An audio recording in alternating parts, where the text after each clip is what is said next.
Good morning and welcome to our Young Lasallians podcast. With me today is Joanna Wagner and Alex Vassiliadis. I am Abby Michaels, the Young Lasallian coordinator, and today we are talking about work-life balance. The three of us are co-workers for the Midwest District. Our typical hours are from 8 to 4, but sometimes we find ourselves here at 7 a.m. or as late as 10 p.m., or even on the road for 2 weeks at a time. Maintaining a balance between your work and life is super important. So we're here to talk to you today about our work-life balance with our different perspectives. We each have different things going on in our lives that hopefully can relate to you. So first off, Joanna and Alex, anyone can answer first. What are your thoughts on work-life balance? Abby, thank you so much for having us on today. We appreciate it. No problem. Thoughts on work-life balance. I think it's very important, and I think I have learned the importance of it as I've gotten older or had different jobs, because I think the first job, the first time out of the gate, you just want to be as available as possible. You want to put in whatever hours are needed to kind of like prove yourself. And what I've learned in my old age is that you are a better worker when you maintain that balance and when you're feeling refreshed because of things that you do after work or on lunch that kind of bring you back to center when you're in the office. So I think it's a really, really important thing, and I don't think enough people take advantage of it. When you're first starting out, especially if you're like a young professional, your parents, anything like that, I think that you have less responsibilities at home, so your job becomes like first priority. So like you don't think about like, oh, I have to go grocery shopping, or oh, like the house needs to be cleaned, or I have to let the dog out, or something like that. You know, so you don't, those responsibilities at home, which are other work-related things, like you don't necessarily take that into consideration. And as you grow into your role and you become an individual who's, you know, owns their own home or lives outside of those things, and you start to go grocery shopping, and those things become, you know, things that you have to do outside of work, and then you have all this work at your position that it's like, where do you find some time for yourself, some leisure time, some time to take care of yourself? So I think learning that balance between letting work stay where it should and letting home things kind of take priority sometimes is difficult, and I think I'm still discovering it myself even, you know. It's a lot. It's a hard thing to do, but I think it's important to try to find that.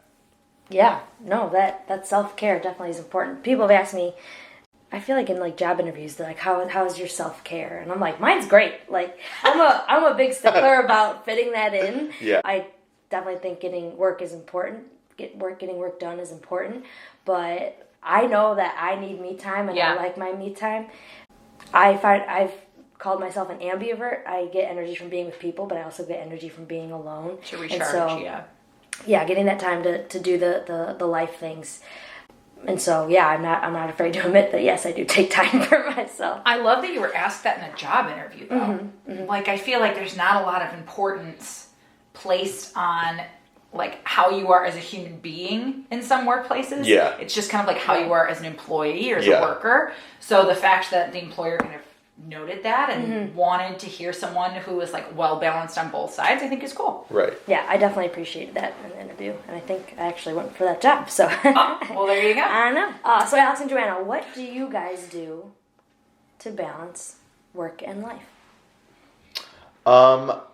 I don't know, something I've started doing recently, and I think I've become more aware of it, is that, you know that feeling that you get like on a Sunday evening when you're like, oh, I have to go to work tomorrow. The Sunday scaries. So it kind of makes you like the Sunday depressed scaries. for like Scaries. the Sunday afternoon, and you're like, oh, well, I can't do this because I have to work tomorrow.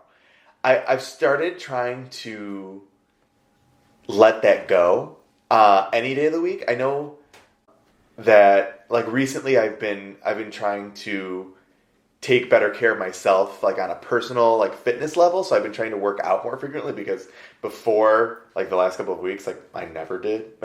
And so I think being like, oh, I can, when I get home from work, even though I'm not home until 5, like I should take the dogs out. I can make dinner. I can go to the gym. I can run to the store. I can go see a friend. We can go to the movies, and not feeling guilty or worried that, if I'm not in bed at 9:15 so that I can be up and bushy-eyed at, 5:30 in the morning is okay sometimes, Obviously, it's not something that you always want to do. You want to try to make sure that you're getting enough sleep and things like that. But I think letting go of that sadness, that Sunday sadness that you feel sometimes because you have to work the next day is good. Like, you can say yes to more things so that you can enjoy, it's not something that we need to stop putting things off until tomorrow or until the weekend.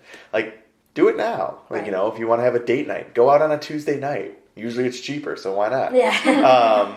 But yeah, I think trying to say yes a little bit more often to things that you want to do, as opposed to always worrying about what's going to happen tomorrow morning, is something that I've been trying to do lately. So it's been helpful. I'm a big scheduler. Like, I'm a very type A schedule-oriented calendar person. So what helps me a lot is knowing, I leave work at 4. It'll take about 35 minutes to get home. And then I kind of come up with a schedule in my head of what I want to do that night. So if it's, I have to take the dog out, grocery shopping, homework, dinner with a friend, just kind of like separating those out in my mind, and then also making time to like waste time. Yeah. Kind of letting go of the guilt of, I really should not watch another episode of Real Housewives, but here I am. I'm gonna, so kind of like scheduling time of, no, you got all that stuff done.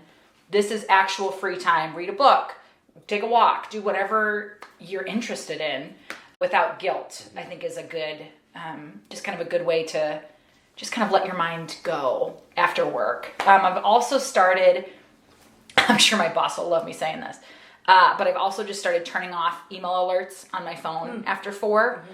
Obviously, there are going to be some days where, especially in my role in events, there are just longer days, or you're waiting for a contract to come in, and if it doesn't come in by 4, you're going to be checking your email all night to make sure you get it, But when I can, I like to turn off email, because I think it just sets a precedent of, I am absolutely available during work hours. I'm absolutely here to help you, but I'm also like a human being, and I've got other things going on at night. So just kind of helping the people that I work with or might be emailing me understand the boundary is helpful too. Definitely. Yeah. How about you? I think having work-life balance is a lot easier when you're not a teacher. Having an 8 to 4 job for me has been like, all right, I close down at 4 and I'm done. But to speak to my teachers and students out there, it's hard when you have IEPs to write or lesson plans to write or homework to do.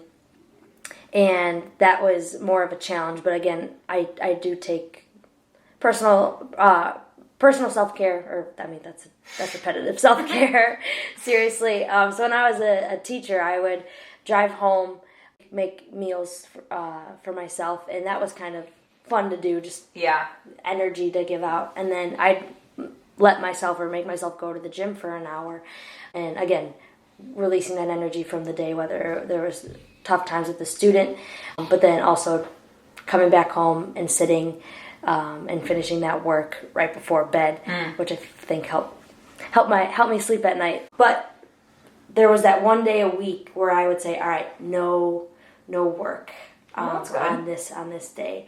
And to speak this to the Sunday Scaries, Alex, I think I was pretty bad at that as a teacher, because when you get off on Friday, you're so pumped that it's the weekend, and then that continues on into Saturday, and then you don't get to work till Sunday, and then that makes the Sunday so scary. So I think I wish I did the work earlier so that I was able to enjoy the rest of the weekend. Enjoy the entire weekend. So just reflecting on that now, I wish I did it, but it's just as hard because you have plans and things like that. Sure. But I think my work-life balance is a lot better now with a job that you can say stop to. Yeah. Right. Yeah. Alex, you have 2 puppies. 2 very cute Frenchies. Does that impede or enhance the time that you take for yourself? I think it's a little bit of both.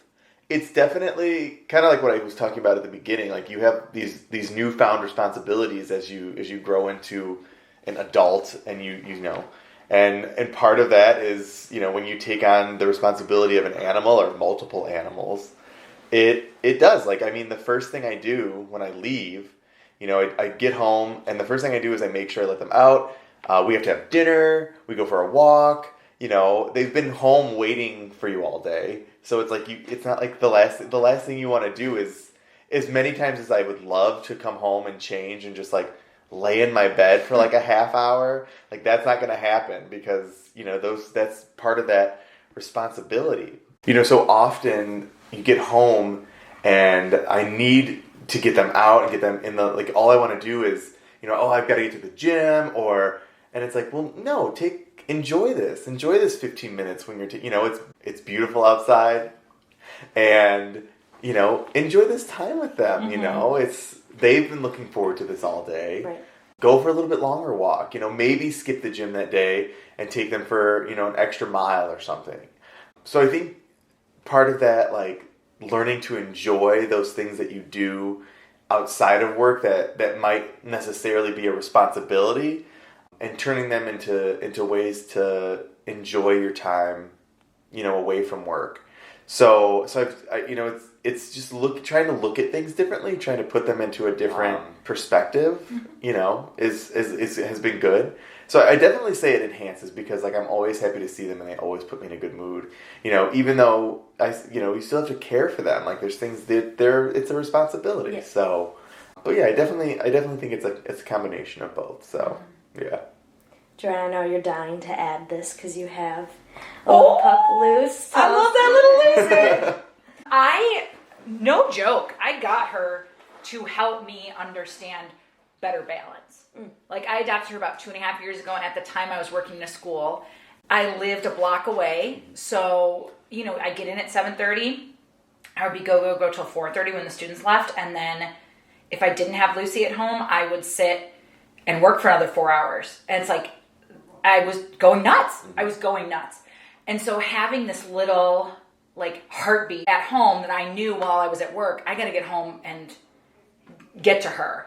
Sometimes things would have to be left undone, which is not how I like it. I want it just kind of wrapped up in a bow. And sometimes to my detriment, will stay and do that. But I had to learn very quickly, you could just kind of let some stuff go.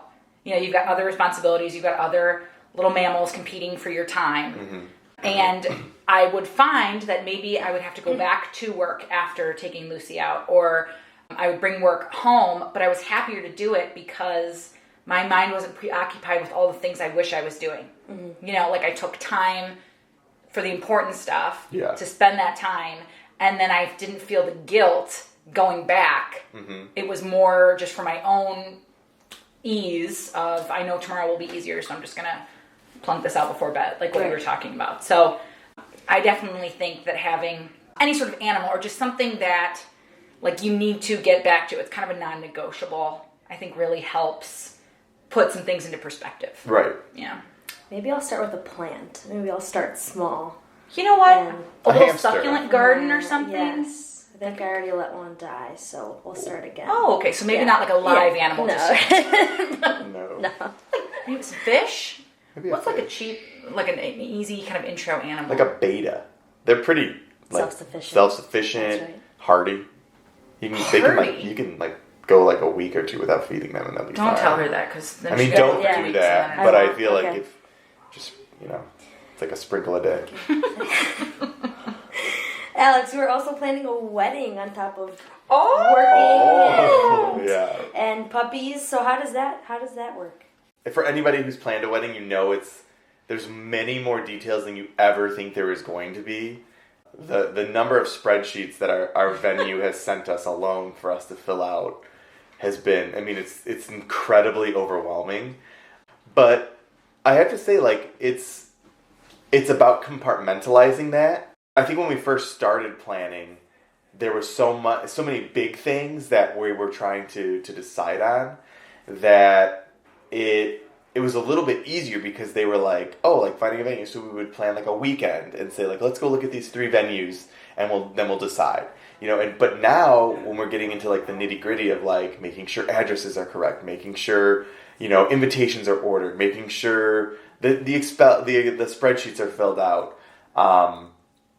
I've found ways actually, and something that I've started doing is is trying to include that balance, that work-life balance at work.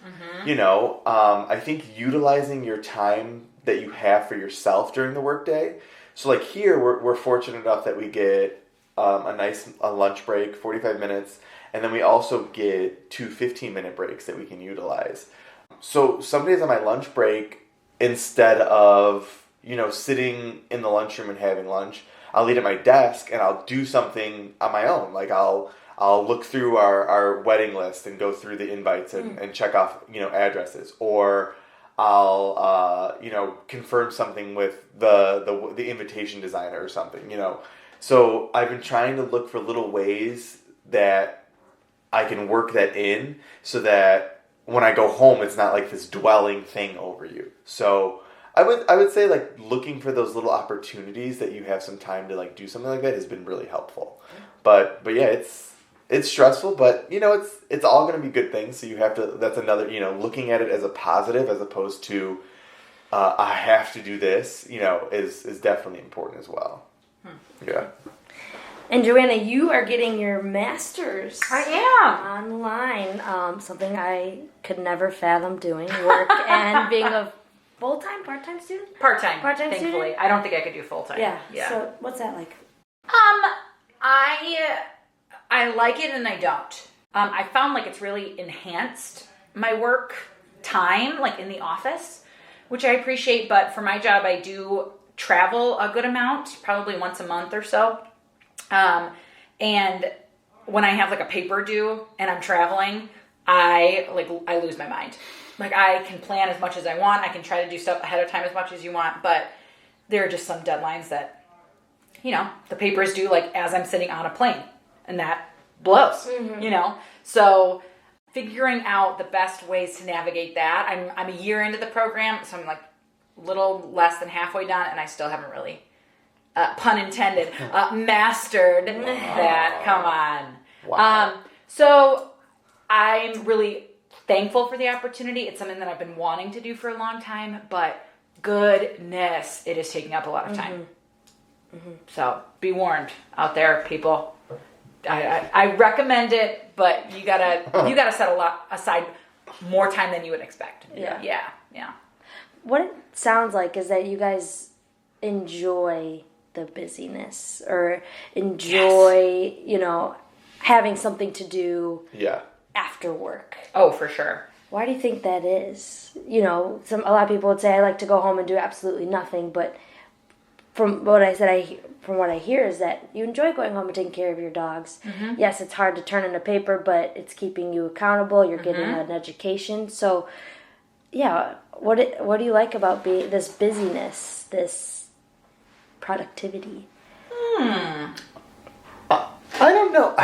I've never been able to like sit still. I don't know what that is about. Like I can't, even when there's so many times that I'll go home and my fiance will say like, why don't you just like sit down? Like just sit down and watch TV. Because I'm like in the kitchen like wiping the counters with like a wipe while like our show is on.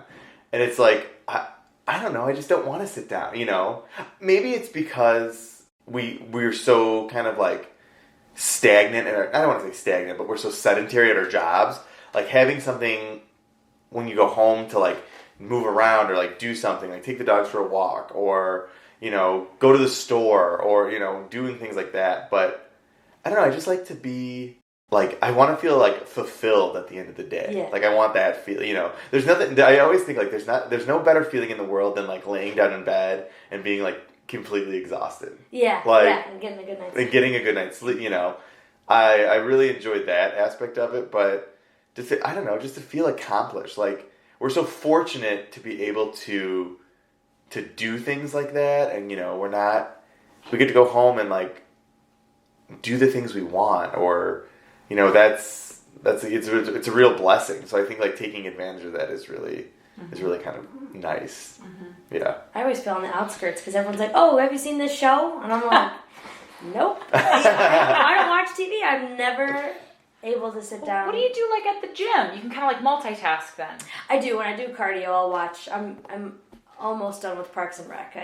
I've started a long time ago, and I watch shows that way, but nothing that I have to really keep up with. Gotcha. I've never gotten into Game of Thrones because it was just like, I can't sit for an hour and watch all these people that I love die. I just can't. Like, I cannot get into it. That will throw your work-life balance. See, it'll throw off my balance. I can't do it. I've always been a busybody. Like, I've always got to be doing something, feeling like I'm working towards a goal of some kind. So just kind of feeling that we don't have a ton of free time. I mean, where you work and who you work with takes up a lot of hours in the day, you know, and then you're sleeping for a good portion too. So you maybe got 5 or 6 like quality hours to really make the most of. And I just know like I can be real cranky if I don't get to do things that kind of like fill me up at night. You know what I mean? Like fill my cup. You know what I mean? And so anything you can do that's like calming, even just being outside is nice. Dog or no dog. Just if you walk on your breaks during work instead of sit at your breaks, you know, that helps. Just kind of get the blood flowing. And so it's kind of about those like little victories, I think, throughout the day that kind of help set up the night for more productivity. Yeah. Do you guys have a final thought before we close about work-life balance for our listeners? Get a dog. Not Abby, but the rest of you. Everyone except for Abby. I think it's more important than I realized it was, like starting out. So when you find a place that really embraces the importance of balance and makes you realize that work is important, but work is work. And when you're outside of work, it's important to recharge. I think just a focus on that, I think you will see payoff both in your personal and professional lives. Definitely. I think there is as much responsibility on you to create a work-life balance as there is your employer. I think a lot of times we forget, like it's, you know, we talked a lot about today about the things that we do in order to create that work-life balance. But, and I'm not telling everybody to go out and like quit their job, but I think you have to really do some self-reflecting. And if you work in a role that, if you love your job, like if you go to work every day and you absolutely adore it and you love being there and you can't wait to get there every day, that's absolutely wonderful. But if you work in your role that you need that work-life balance, and I think most of us do, if you don't have an employer that respects that and sees the importance of, you know, you're not available at all hours of the night, you know, and that doesn't go for every single day. I mean, there's everybody in their life is going to have points in their job that, you know, some nights you got to work late or some nights you have to be somewhat on call.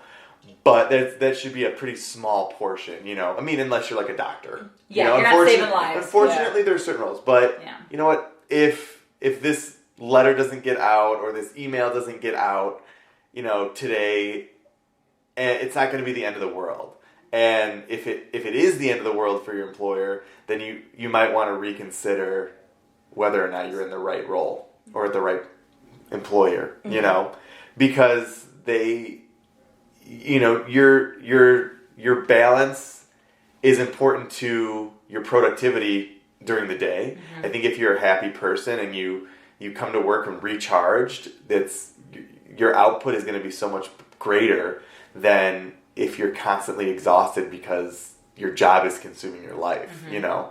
So I think having a good employer is part of that, you know. And sometimes having those hard conversations, like I feel overwhelmed or I feel like I don't have time for myself, is sometimes necessary. And sometimes you just have to cut ties and you just have to say, like, I need to find a place that respects me as an individual and my life, you know, as much as we do. I mean, we're here 8 hours a day as it is without even considering travel time, you know. Right. By the time you get home or to and from work, sometimes it's like a 10-hour day. You know, that's a lot. That's, you know, 50 hours, 60 hours a week that you're dedicating to one thing. And there's all kinds of other outlets that you also have to dedicate yourself to. So yeah. I think we should send out a survey at the end of this podcast to see how many people quit their Quit their jobs. job. Because Alex told them to. Don't do that. Don't do that. If you got bills to pay, don't do Don't that. do that. Don't do that. Abby, what are your final thoughts on our conversation today? I'd probably just use the Nike slogan, just do it. Just do it. Just balance it. Just balance it. New Balance. That's a New Balance. New Balance. New Balance slogan, yeah. As Alex said, we have 8 hours dedicated to work at least. Yeah. 8 hours that should be dedicated to sleep. And we have 24 hours a day. The last 8 hours should be as much as for yourself as possible. I always live by the other slogan. I don't think this is attributed to a shoe brand, company? but live life to the fullest. So you need to spend your life doing fun things that fulfill you, so that at the end of your workday, but at the end of your life, that I live a good life, that I enjoy myself and do the things that are out there that are available to me. So I think having that sense of adventure hopefully makes work-life balance a little bit more important to you, because it definitely is. Yeah. Yes, you podcast queen. Yes.